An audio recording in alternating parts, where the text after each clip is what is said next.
Hello and welcome to the We Don't Have Time Climate Hub. This is our last broadcast, our final day here from the COP negotiations in Baku.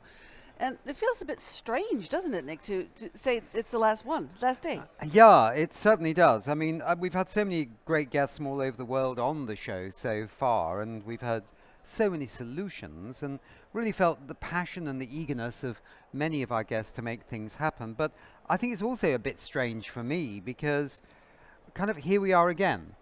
We're on the day before the COP is supposed to end, and now the governments are all rowing with each other. The NGOs are rowing with the governments. Everybody's saying, you know, what's going to happen, and we're so used to this. And what will happen, I know, is we'll get an outcome, hopefully on Friday, not Saturday, but I'm sure it will be baby steps. And we don't need baby steps anymore, right? That's fine for babies, but we're adults, right? And we've got to make big steps because we have 5 years left to halve the emissions to have a 50-50 chance of a climate-safe world. So they can't just kick this down to the next COP because then it's 4 years to 2030. And kick it down again, it's 3 years. Where is the urgency among these governments? I simply don't get it. And I just came from the press conference of the UN Secretary General, and he was impatient, I tell you. He was talking about softening the hard lines, that the negotiators really have to soften the hard lines to get this done. And he spoke also of the financial goals here, that it's really not handouts. It's down payments on the future. Really have to look at it as not like handouts. So he was expressing himself quite clearly. Well, I would say that quite clearly. I mean, it isn't handout. It's not the rich countries giving the poor countries like it's some kind of charity. Our emissions have damaged their future. They need to be supported to deal with that. But also, the world can't solve climate change just with a few countries. You need everybody on board.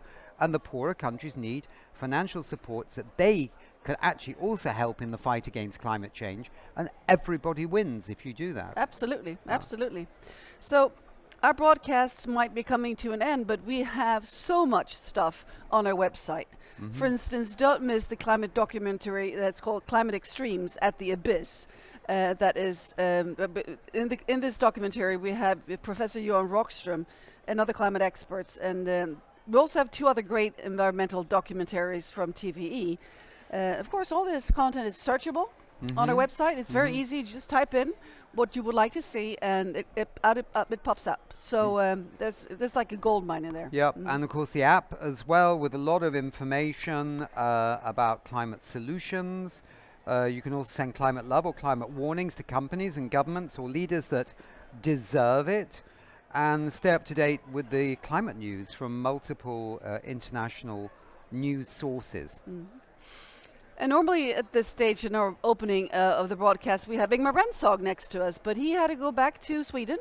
But we can watch and rewatch his now probably quite famous speech about methane, Buy More Time. So let's take a look at that.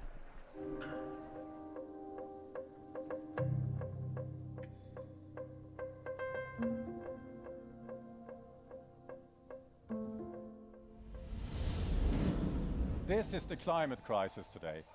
We're kind of leaning backwards.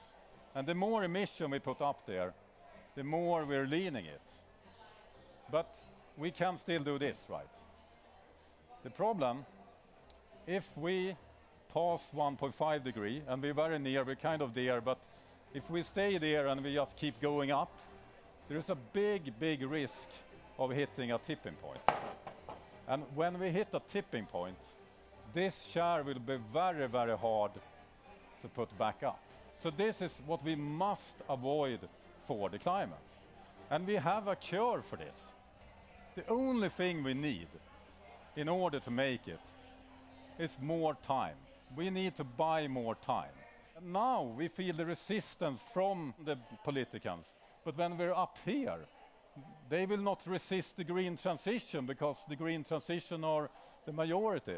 So the policy will change when the technology changes, but we need more time. So how can we get more time? The problem with carbon dioxide, when we emit it, it will go up. And it will stay up there for up to 1,000 years. Maybe we can kind of try to remove it, but it looks kind of hard to do it, very expensive. Methane is another greenhouse gas. It's a very common greenhouse gas. It's the second biggest contributor to global warming. And there's a big difference between methane and carbon dioxide. When we release this, it comes down again. On average 12 years. It's a big difference between 1,000 years, 12 years. So the solution here is that we need to stop emit methane. And if we do that, we can actually reverse global warming with up to 0.5 degrees. That is the time we need to do everything else, because we still need to stop the carbon dioxide. So this is great news. And where does this methane come from? This is one of the sources. Bananas. Waste, food waste. 20% of methane emission comes from waste. But guess what? When I arrived here this morning, I took the bus, and the bus in Sweden, in Stockholm, are powered with bioenergy. We don't emit hardly any methane from waste. So other countries can do the same. 45% from methane comes from the fossil fuel industry. And this is a lot of emission that is really easy to fix. It's just fix the pipe. Cows are burping 4 times every 5 minutes. Agriculture adds up to 40% of the methane emissions. Many companies working on this, where you have a food additive, and you give that to the cows, and they burp up to 80% less. So what do we need? We need to look at the fridge. All the fridges we had when I was a kid were powered by a dangerous gas. And when that was released up in the air, it was destroying the ozone layer. If we hadn't fixed it, we will not be able to walk outside today and show naked skin. But we're not doing that, because the industry, the manufacturers of the fridges, the chemical companies, and bold world leaders met in Montreal, where they decided to ban freons, phase it out, put the funding behind it, and today we have perfectly fresh food and we don't use freon anymore. Isn't it great? It saved humanity once, so we can do it twice. And there is one more thing. This year, in Mars, there was a new satellite launched that is called the Methane satellite.